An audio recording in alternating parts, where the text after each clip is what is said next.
we will be guided by the lessons of experience and the confines, not the confines of rigid thinking. And wherever possible, we will seek gradual reforms, not sudden intervention. Your thoughts? He also said in those remarks that this was a contest between good and evil. That puts it right up front, because this is a struggle involving, in one way or another, three of the world's great religions. And people's beliefs on terrorism and jihad and so forth are heavily influenced in the Muslim world by their religious views. And somehow we have to move, I hope, in the direction that President al-Sisi did in Egypt in a speech some months back, of hoping, from those of us on the outside, to begin to see some fundamental changes in at least the violent side of Islam. Doesn't mean all Muslims are violent. All Catholics were not part of the Inquisition. All Puritans were not burning witches in Salem. The religions get off into these corners, and if the Wahhabi connection is beginning to be broken and the Saudis are turning to a sense of moderation and balance along with fighting terrorism with us, it changes a lot. What do the Saudis want? I mean, obviously they are treating President Trump with royalty and a lot of pomp and circumstance. They are upset about the U.S.'s deal with Iran, number one. Yeah, well, they should be. It was a terrible deal. So I think it's the worst deal the United States has ever signed in international affairs. I don't think there's a chance that it's going to keep the Iranians from getting nuclear weapons, and probably relatively soon.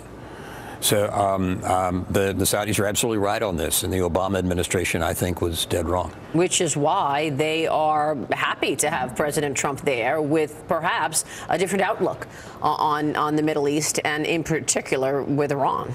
Yes, I think it could begin to change all of that. This is 50 countries here. This is not 3 or 4. And that itself is an important and positive development. Yeah, the president is sitting down now with the president of Saudi Arabia in the royal court in Riyadh. These are live pictures that you're looking at. We are awaiting the president to begin his remarks. The White House has already released portions of the speech, but again, this is a speech in hoping to empower the GCC, that is the Gulf Cooperation countries, to be part of the effort to stomp out terrorism. The president has his entire cabinet there, or much of the cabinet, not the entire cabinet, much of the cabinet. He's got Rex Tillerson, obviously the Secretary of State. He's got Wilbur Ross, Commerce Secretary. His son-in-law, Jared Kushner, is seen there, along with Ivanka Trump, also in the royal court in Saudi Arabia right now, as the president waits to deliver these remarks. Now, the president will, of course, get an introduction from King Salman. What are you expecting the king to say about President Trump? I'm sure it'll be quite positive. I think the thing to watch for is whether the king or really any of the Saudis address this, at least in part, in a moral dimension. Because the president, by saying this is a contest between good and evil, has put this up as a moral question, not just a tactical question of how to best to fight terrorism. And if you see any reflection of that coming from the Saudi side, it is big. Let me bring in New York Republican Congressman Peter King. He's a member of the House Intelligence and the Homeland Security Committees. He's joining us right now to further preview the president, as he is expected to make his important remarks from Saudi Arabia shortly. And we're going to take you there live as soon as King Salman introduces the president. Peter King, thanks so much for weighing in this morning. Thank you, Maria. How important is this speech from your standpoint? This is absolutely vital. I agree with everything that Jim Woolsey said. And it's important to show the world that President Trump is a world leader. And he started that last month with King Abdullah of Jordan, with President Sisi of Egypt. And to have these countries here all coming together today to listen to him, to stand united against Islamist radicalism, terrorism, it shows that this is going to really turn around so much of the wrong policies of the Obama administration. I'm sure Jim Woolsey agrees with me on this. President Obama divided us from Jordan, divided us from Egypt. They lost faith in the United States under President Obama. President Trump now, we're going to stand united, and he's also then going to go into Israel. So you have a president who is being vilified by the American media back here, but he is now uniting large segments of the Muslim world, standing with Israel, doing that together against ISIS, which, by the way, President Obama called the JV just a few years ago. So I think this is a really a major moment in the Trump presidency, and also as far as world diplomacy. In fact, Jim Woolsey just said a moment ago that the Iran deal was perhaps the worst deal the United States has ever done.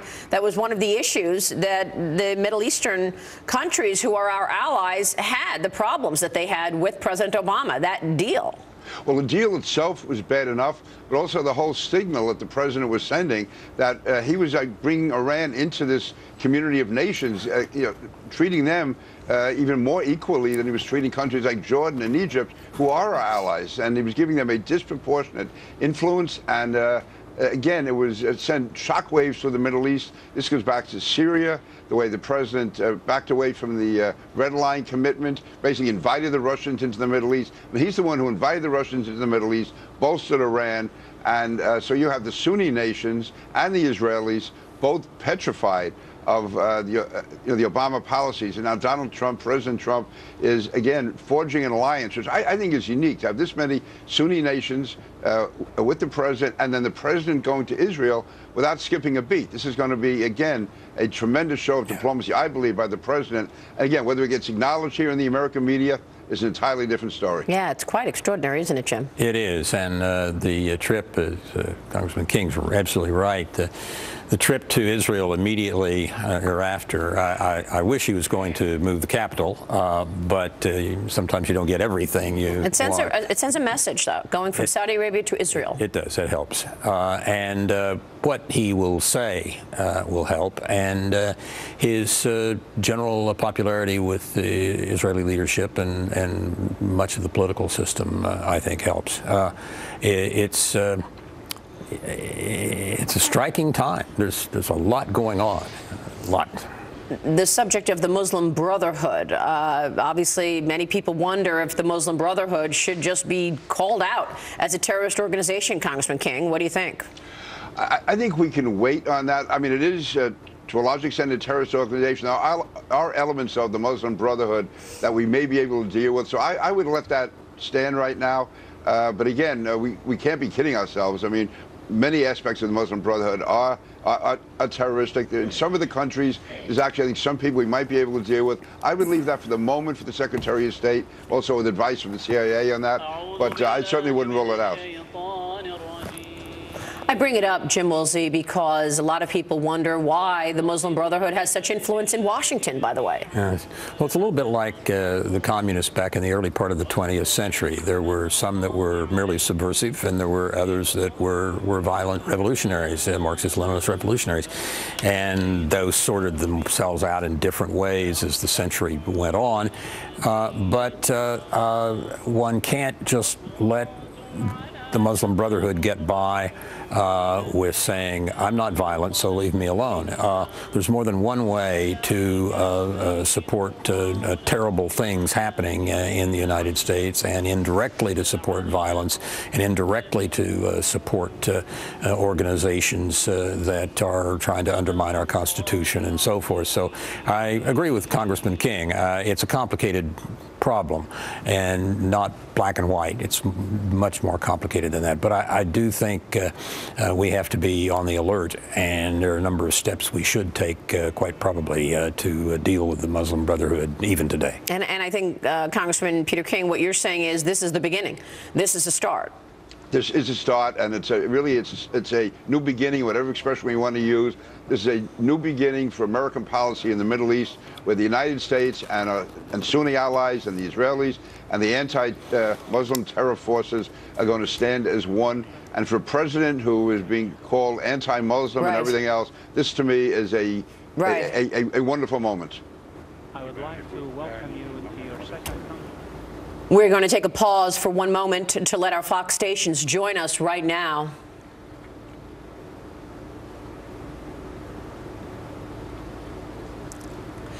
This is Fox News coverage of President Donald Trump's overseas trip. I'm Maria Bartiromo in New York. This is the president's second day in Saudi Arabia. It may be one of the most important moments of the presidency so far. Mr. Trump is set to deliver a speech on fighting terrorism in front of the leaders of 50 Muslim-majority countries. The White House has released some parts of the speech already, and we are told that the president will try to paint this as a, quote, battle between good and evil. King Salman of Saudi Arabia is now introducing the president. Let's listen. It also signifies that our Arab and Muslim countries that are gathering today, and whose number is 55, and whose population exceeds 1.5 billion people, are important partners in fighting the forces of extremism and terrorism, as well as in achieving world security, stability and peace. His Excellency has many hopes and aspirations for cooperation with the Arab and Muslim worlds. As we thank His Excellency and appreciate his attending and participating in this summit, we would like to confirm our pleasure and appreciation for his choosing your country, the Kingdom of Saudi Arabia, and your summit as his first foreign trip and participation, which reflects his interest and the interest of his country in your blessed summit. At the same time, we confirm that we share with His Excellency the same noble feelings of constructive cooperation to reject extremism, work on fighting all forms of terrorism, stop its financing and its propagation, dry up its sources, and stand firm in confronting this scourge that poses a danger to all of humanity. We are gathered here today at the summit to express seriousness in taking vigorous steps to realize a true partnership with the friendly United States in a way that serves our common interests and contributes to achieving security, peace, and development for all of humanity. This is what our straightforward Islamic religion confirms. Dear brothers and friends, our responsibilities towards God, towards our peoples, and towards the entire world is to stand united to fight the forces of evil and extremism, whatever their sources are, in response to the dictates of our Islamic religion. Islam was and will always be the religion of mercy, tolerance, and coexistence, as confirmed by brilliant precedents. In its prosperous times, Islam provided the best examples of coexistence and harmony among followers of religions and cultures. However, we see today that some presumed Muslims seek to present a distorted picture of religion, a picture that seeks to conflate this great religion with violence.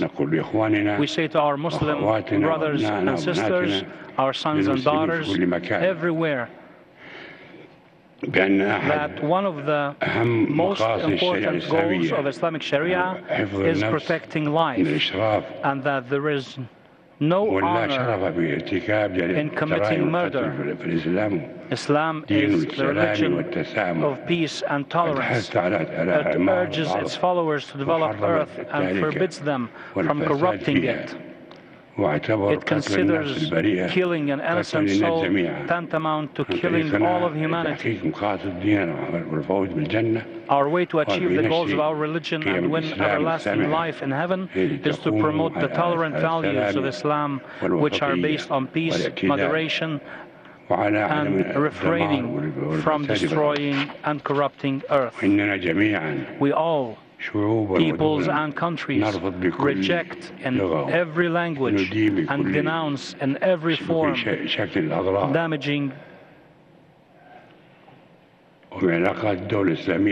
damaging the relations of Muslim countries with friendly countries, and profiling peoples and countries on a religious or sectarian basis. These odious acts are the products of attempts to exploit Islam as a cover for political purposes, to flame hatred, extremism, terrorism, and religious and sectarian conflicts, as the Iranian regime and the groups and organizations tied to it do, such as Hezbollah and the Houthis, as well as Daesh, Al-Qaeda, and others.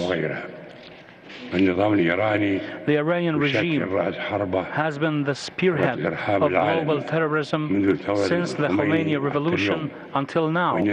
We have been in this country for 300 years and have known no terrorism or extremism until the Khomeini revolution began in 1979.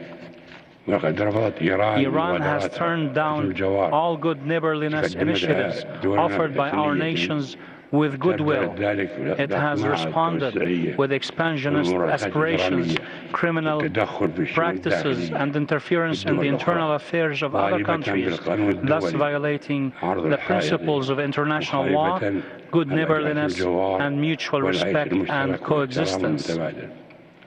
The Iranian regime thought that our silence was weakness and our wisdom was retreat until we had enough of its hostile practices and interference, as we witness in Yemen and other countries in the region.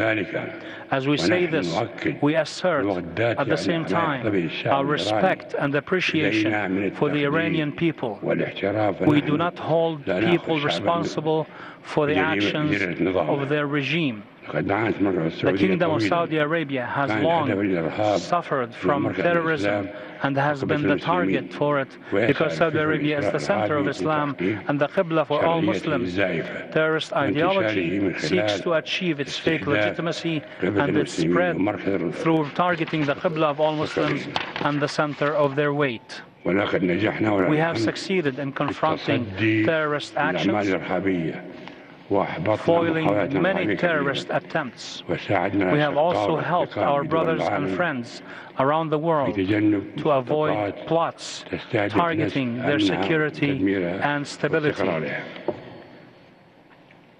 Dear brothers and friends, in our continued efforts in confronting terrorism, the GCC states concluded today a historic agreement with the United States of America to adopt strict measures to target financing terrorism by establishing a center in Riyadh to target terrorism financing. We look forward to more countries joining the center in the future, as this agreement will be a model to follow. Will be a model to follow based on our existing efforts in this regard. I confirm on behalf of my brothers, the attending leaders of the Islamic countries, that we will be firm in prosecuting anyone who finances or supports terrorism in any shape or form and bring him to justice. Mr. President, dear brothers and friends, in our continued war on terrorism, we confirm our resolve to eradicate Daesh and other terrorist organizations, regardless of their religion, sect, or ideology. That was the reason we all formed the Islamic Military Alliance to fight terrorism, which was a pioneering step to curb terrorism. Terrorism is a result of extremism. In light of the need to confront terrorism, we declare today launching the Global Center for Combating Extremist Ideology, which aims to disseminate the principles of moderation and tolerance, confront attempts to deceive the young, shield families and societies, and refute the frail claims of terrorists by cooperating with peace-loving nations and international organizations. Dear brothers and friends, achieved بل التنمية المستدامة هي جزء جرعة التحصيل الناجح بإذن الله تعالى وما تجسد رؤية المملكة السعودية 2030 بجوانبها المختلفة من الحرص على استثمار الشباب وتمكين المرأة وتنويع الاقتصاد وتطوير التعليم and improving education. The Kingdom of Saudi Arabia undoubtedly supports and encourages every effort by any brotherly or friendly nation that aims at accomplishing sustainable development in their countries. We emphasize that achieving peace between the Palestinians and the Israelis is a just and crucial demand which requires shared sacrifice and sincere determination for the benefit of all. The international community should intensify its efforts to resolve the Syrian crisis, to achieve the aspirations of the Syrian people, and preserve Syria's unity and sovereignty.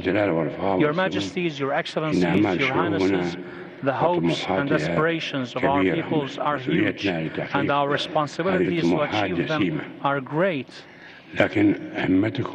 But your resolve, keenness, and care will enable us to face these duties with will and firmness, and we are committed to development as a strategic goal to confront extremism and terrorism and provide a prosperous life. May God help us achieve the good for our peoples. God bless you.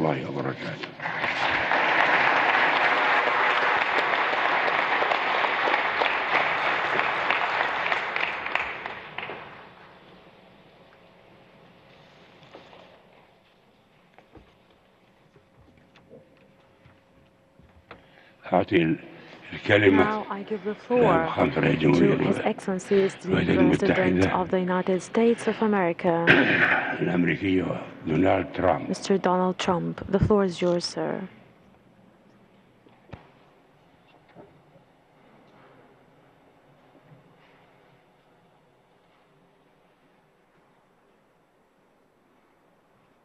Thank you. I would like to thank King Salman for his extraordinary words and the magnificent Kingdom of Saudi Arabia for hosting today's summit. I am honored to be received by such gracious hosts.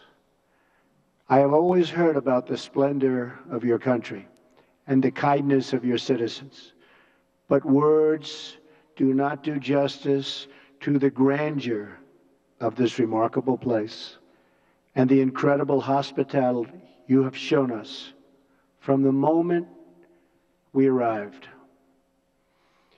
You also hosted me in the treasured home of King Abdul Aziz, the founder of the kingdom, who united your great people.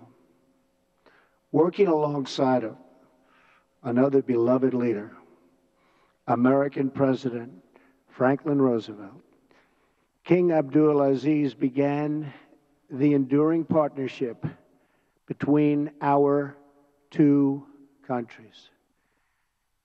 King Salman, your father would be very, very proud to see that you are continuing his legacy.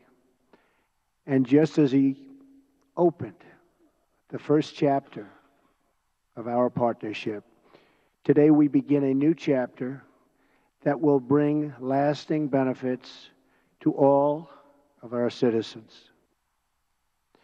Let me now also extend my deep and heartfelt gratitude to each and every one of the distinguished heads of state who made this journey here today.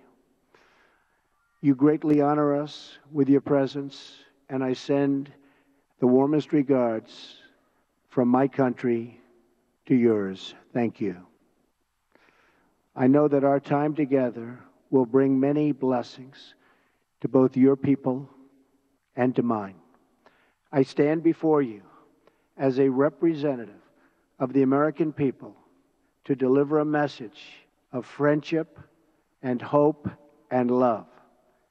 That is why I chose to make my first foreign visit a trip to the heart of the Muslim world, to the nation that serves as custodian of the two holiest sites in the Islamic faith.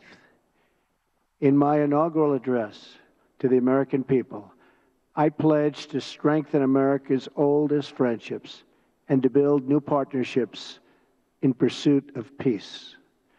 I also promised that America will not seek to impose our way of life on others, but to outstretch our hands in the spirit of cooperation and trust.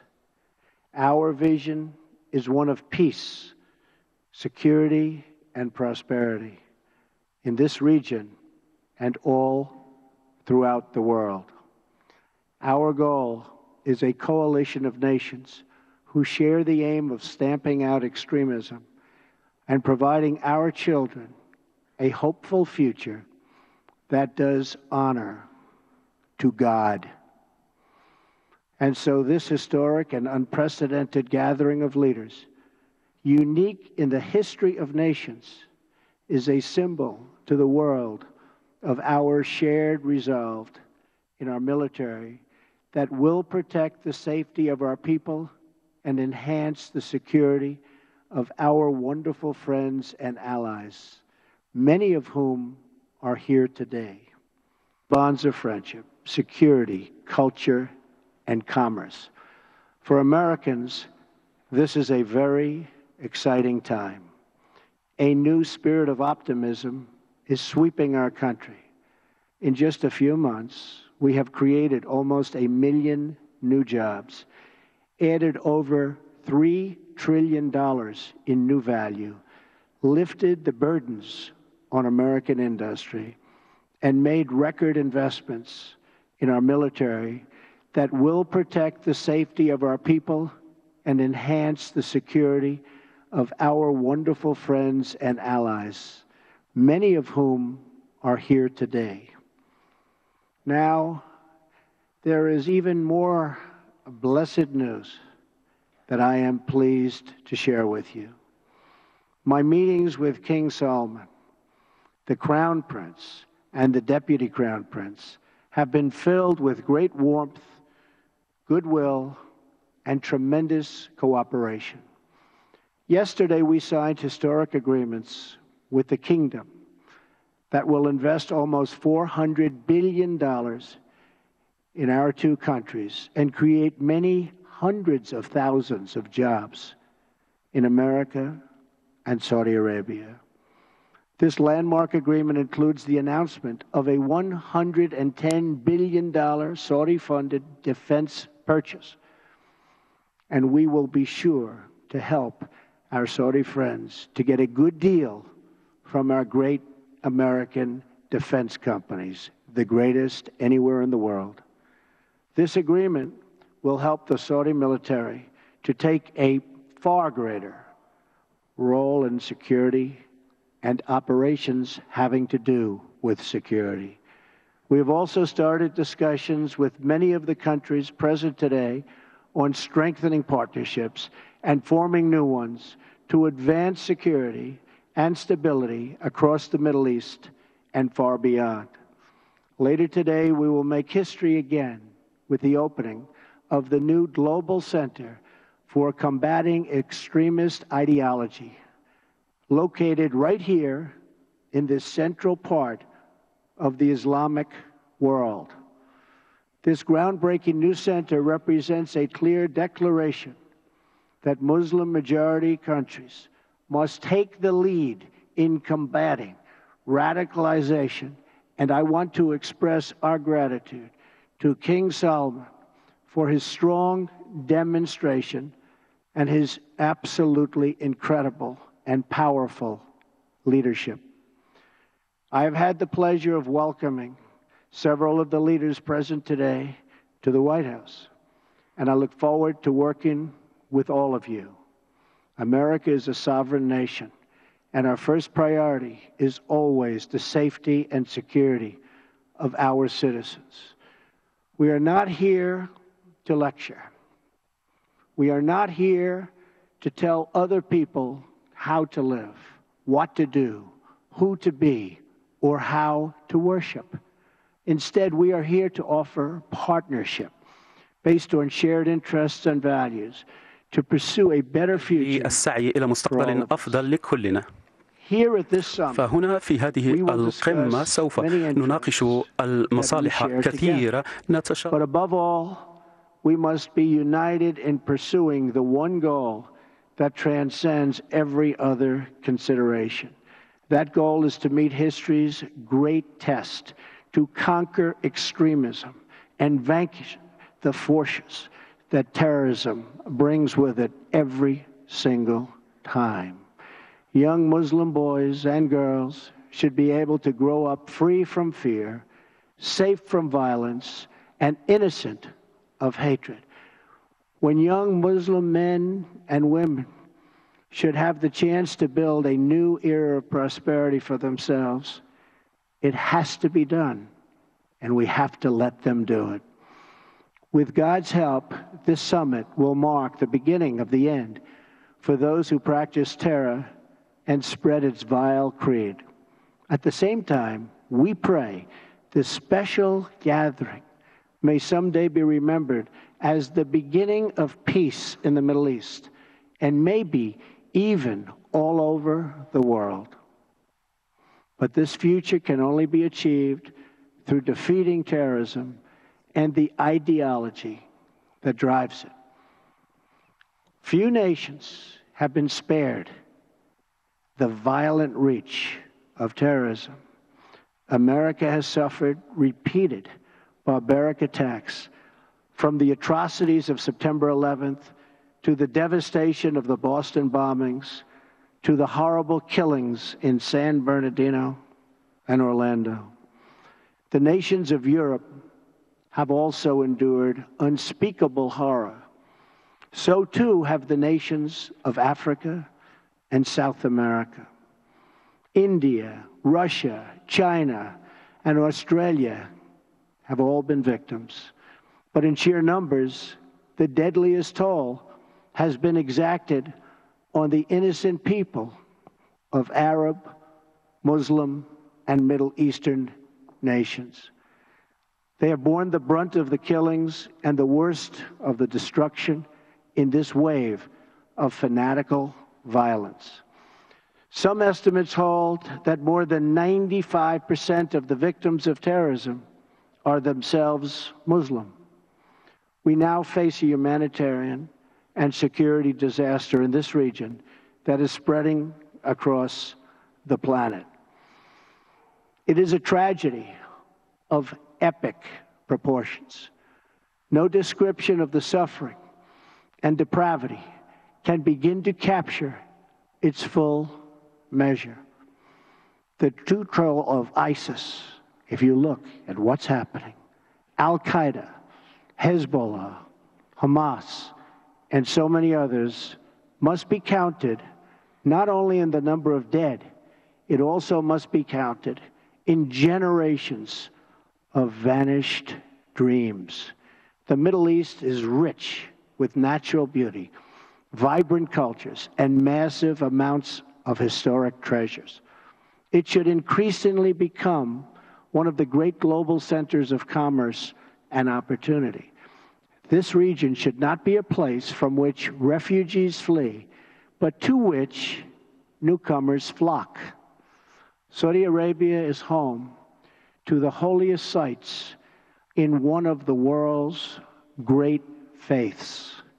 Each year, millions of Muslims come from around the world to Saudi Arabia to take part in the Hajj. In addition to ancient wonders, this country is also home to modern ones, including soaring achievements in architecture. Egypt, was a thriving center of learning and achievement thousands of years before other parts of the world. The wonders of Giza, Luxor, and Alexandria are proud monuments to that ancient heritage. All over the world, people dream of walking through the ruins of Petra in Jordan. Iraq was the cradle of civilization and is a land of natural beauty. And the United Arab Emirates has reached incredible heights with glass and steel and turned earth and water into spectacular works of art. The entire region is at the center of the key shipping lanes of the Suez Canal, the Red Sea, and the Straits of Hormuz. The potential of this region has never, ever been greater. 65% of its population is under the age of 30. Like all young men and women, they seek great futures to build, great national projects to join, and a place for their families to call home. But this untapped potential, this tremendous cause of optimism, is held at bay by bloodshed and terror. There can be no coexistence with this violence. There can be no tolerating it, no accepting it, no excusing it, and no ignoring it. Every time a terrorist murders an innocent person and falsely invokes the name of God, it should be an insult to every person of faith. Terrorists do not worship God. They worship death. If we do not act against this organized terror, then we know what will happen and what will be the end result. Terrorism's devastation of life will continue to spread. Peaceful societies will become engulfed by violence, and the futures of many generations will be sadly squandered. If we do not stand in uniform condemnation of this killing, then not only will we be judged by our people, not only will we be judged by history, but we will be judged by God. This is not a battle between different faiths, different sects, or different civilizations. This is a battle between barbaric criminals who seek to obliterate human life and decent people, all in the name of religion. People that want to protect life and want to protect their religion. This is a battle between good and evil. When we see the scenes of destruction in the wake of terror, we see no signs that those murdered were Jewish or Christian, Shia or Sunni.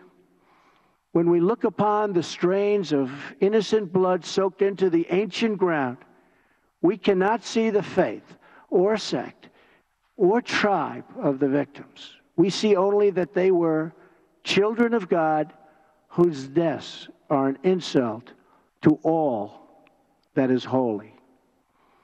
But we can only overcome this evil if the forces of good are united and strong, and if everyone in this room does their fair share and fulfills their part of the burden. Terrorism has spread all across the world, but the path to peace begins right here on this ancient soil in this sacred land. America is prepared to stand with you in pursuit of shared interests and common security. But the nations of the Middle East cannot wait for American power to crush this enemy for them. The nations of the Middle East will have to decide what kind of future they want for themselves, for their country, and frankly, for their families and for their children. It's a choice between two futures, and it is a choice America cannot make for you. A better future is only possible if your nations drive out the terrorists and drive out the extremists. Drive them out. Drive them out of your places of worship. Drive them out of your communities. Drive them out of your holy land. And drive them out of this earth. For our part, America is committed to adjusting our strategies to meet evolving threats and new facts. We will discard those strategies that have not worked and will apply new approaches informed by experience, talent, and judgment. We are adopting a principled realism rooted in common values, shared interests, and common sense. Our friends will never question our support, and our enemies will never doubt our determination. Our partnerships will advance security through stability, not through radical disruption. We will make decisions based on real-world outcomes, not inflexible ideology. We will be guided by the lessons of experience, not the confines of rigid thinking. And wherever possible, we will seek gradual reforms, not sudden intervention. We must seek partners, not perfection, and to make allies of all who share our goals. Above all, America seeks peace, not war.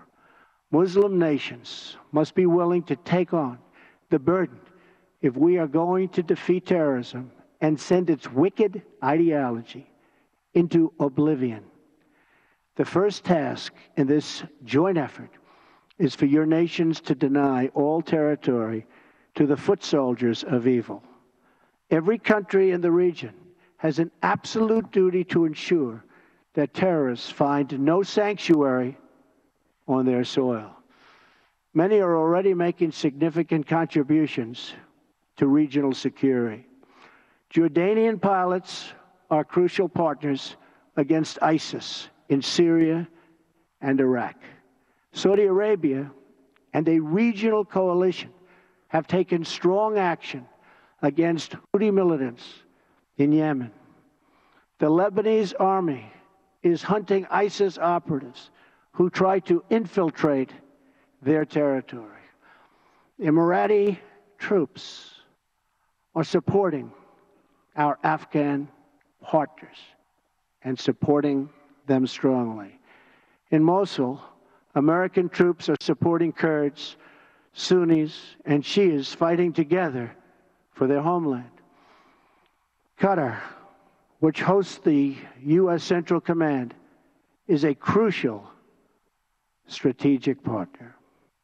Our long-standing partnership with Kuwait and Bahrain continue to enhance security in the region. Our courageous Afghan soldiers are making tremendous sacrifices in the fight against the Taliban and others in the fight for their country. As we deny terrorist organization control of territory and populations, we must also strip them of their access to funds. We must cut off the financial channels that let ISIS sell oil, let extremists pay their fighters, and help terrorists smuggle their reinforcements. I am proud to announce that the nations here today will be signing an agreement to prevent the financing of terrorism, called the Terrorist Financing Targeting Center, co-chaired by the United States and Saudi Arabia, and joined by every member of the Gulf Cooperation Council. It is another historic step in a day that will be long remembered. I also applaud the Gulf Cooperation Council for blocking funders from using their countries as a financial base for terror, and for designating Hezbollah as a terrorist organization, which they certainly are, last year. Saudi Arabia also joined us this week in placing sanctions on one of the most senior leaders of Hezbollah. Of course, there is still much work to be done. That means honestly confronting the crisis of Islamic extremism and the Islamicists and Islamic terror of all kinds. We must stop what they're doing to inspire, because they do nothing to inspire but kill. And we are having a very profound effect if you look at what's happened recently. And it means standing together against the murder of innocent Muslims, the oppression of women, the persecution of Jews, and the slaughter of Christians. Religious leaders must make this absolutely clear. Barbarism will deliver you no glory. Piety to evil will bring you no dignity. If you choose the path of terror, your life will be empty, your life will be brief, and your soul will be fully condemned. And political leaders must speak out to affirm the same idea. Heroes don't kill innocents, they save them. Many nations here today have taken important steps to raise up that message. Saudi Arabia's vision for 2030 is an important and encouraging statement of tolerance, respect, empowering women, and economic development. The United Arab Emirates has also engaged in the battle for the hearts and souls, and with the United States launched a center to counter the online spread of hate. Bahrain, too, is working to undermine recruitment and radicalism. I also applaud Jordan, Turkey, and Lebanon for their role in hosting refugees. The surge of migrants and refugees living so poorly that they're forced to leave the Middle East depletes the human capital needed to build stable societies and economies. Instead of depriving this region of so much human potential, Middle Eastern countries can give young people hope for a brighter future in their home nations and regions. That means promoting the aspirations and dreams of all citizens who seek a better life, including women, children, and the followers of all faiths. Numerous Arab and Islamic scholars have eloquently argued that protecting equality strengthens Arab and Muslim communities. For many centuries, the Middle East has been home to Christians, Muslims, and Jews living side by side. We must practice tolerance and respect for each other once again, and make this region a place where every man and woman, no matter their faith or ethnicity, can enjoy a life of dignity and hope. In that spirit, after concluding my visit in a fabulous place that we're at today, Riyadh, which I've gotten to know so well in so short a time, I will travel to Jerusalem and Bethlehem, and then to the Vatican, visiting many of the holiest places in the three Abrahamic faiths. If these three faiths can join together in cooperation, then peace in this world is possible, including peace between Israelis and Palestinians. I will be meeting with both Israeli Prime Minister Benjamin Netanyahu and Palestinian President Abbas. Starving terrorists of their territory, of their funding, and the false allure of the craven ideology will be the basis for easily defeating them. But no discussion of stamping out this threat would be complete without mentioning the government that gives terrorists all three: safe harbor, financial backing, and the social standing needed for recruitment. It is a regime that is responsible for so much instability in that region. I am speaking, of course, of Iran. From Lebanon to Iraq to Yemen, Iran funds arms and trains terrorists, militias, and other extremist groups that spread destruction and chaos across the region. For decades, Iran has fueled the fires of sectarian conflict and terror. It is a government that speaks openly of mass murder, vowing the destruction of Israel, death to America, and ruin for many leaders and nations in this very room. Among Iran's most tragic and destabilizing interventions, you've seen it in Syria.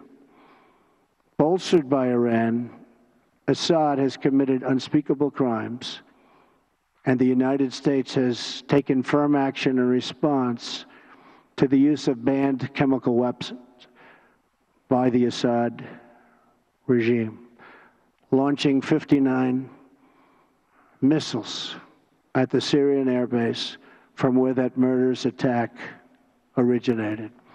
Responsible nations must work together to end the humanitarian crisis in Syria, eradicate ISIS, and restore stability to the region, and as quickly as possible. The Iranian regime's longest-suffering victims are its own people. Iran has a rich history and culture, but the people of Iran have endured hardship and despair under their leaders' reckless pursuit of conflict and terror. Until the Iranian regime is willing to be a partner for peace, all nations of conscience must work together to isolate Iran, deny it, funding for terrorism, cannot do it, and pray for the day when the Iranian people have the just and righteous government they so richly deserve. The decisions we make will affect countless lives. King Solomon, I thank you for the creation of this great moment in history and for your massive investments in America and its industries and its jobs. I also thank you for investing in the future of this part of the world. The fertile region, and it is so fertile, has all of the ingredients for extraordinary success. A rich history and culture, a young and vibrant people, a thriving spirit of enterprise. But you can only unlock this future if the citizens of the Middle East are freed from extremism, terror, and violence. We in this room are the leaders of our peoples. They look to us for answers and for action. And when we look back at their faces, behind every pair of eyes is a soul that yearns for justice and yearns for peace. Today, billions of faces are now looking at us, waiting for us to act on the great question of our time. Will we be indifferent in the presence of evil? Will we protect our citizens from its violent ideology?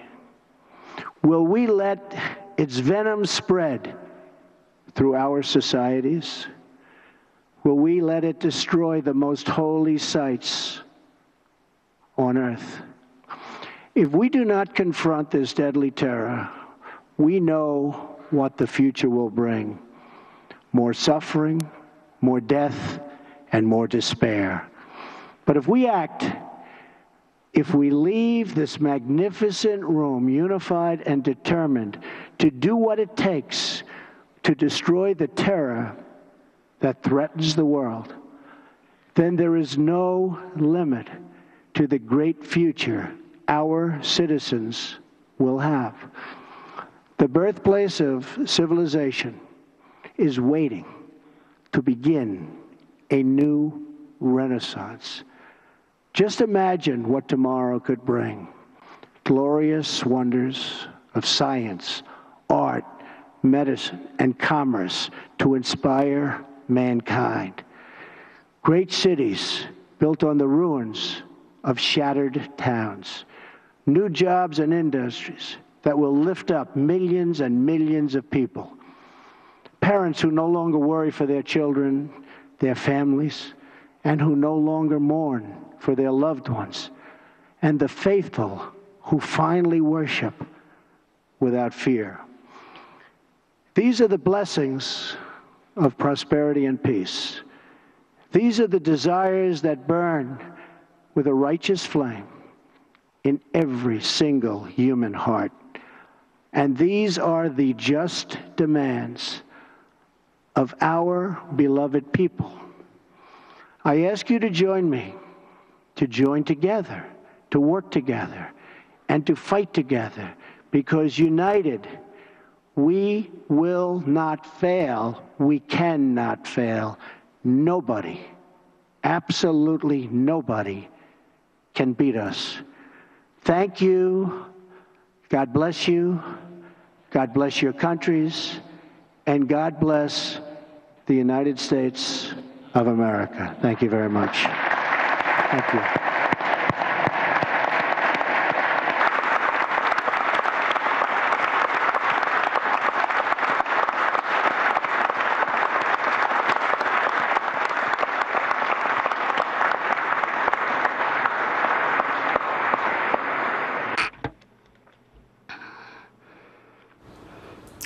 President Trump in Riyadh, Saudi Arabia, just wrapped off an historic speech in front of 50 Muslim leaders. He is in the royal court with the King of Saudi Arabia, King Salman. I am here in New York, Maria Bartiromo, along with former CIA Director James Woolsey and Congressman Peter King with us as well. James Woolsey, your reaction? Bravo. If President Trump follows through on this, he'll be one of our great presidents. It could not be any different than President Obama's speech after he drew the line, the red line in the sand, and said the Syrians had killed their own people with chemical weapons. If they did that again, they crossed that red line, and don't cross that red line. Well, they crossed the red line and killed more of their people with chemicals, and he turned the problem over to Russia. This was not a nuanced speech. This was not a, on the one hand this, other hand that, subtle speech. This was a, we're going to take on the terrorists and go to war, get behind me. Yeah. And I got to say, I was glad to hear it, and I think it was a well-done speech. A lot of positive reaction on the heels of the president's historic speech. Please stay tuned to Fox News Channel and this Fox station for continuing coverage of this story. I'm Maria Bartiromo in New York.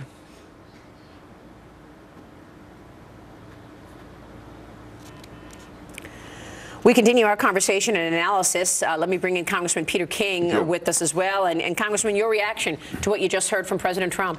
Maria, you're right. This was an historic speech. It was so different from everything that President Obama has said and done over the previous 8 years. There were no apologies. There was no political correctness. There was no happy talk. He drew the lines. This is good and evil. You have to drive them out. Their souls will be condemned. He called for unity of Muslims, Christians, and Jews. This, to me, was such a profound speech, and it's spoken right in the heart of Islam. To me, again, it's a turning point in American history. It's a turning point in American diplomacy.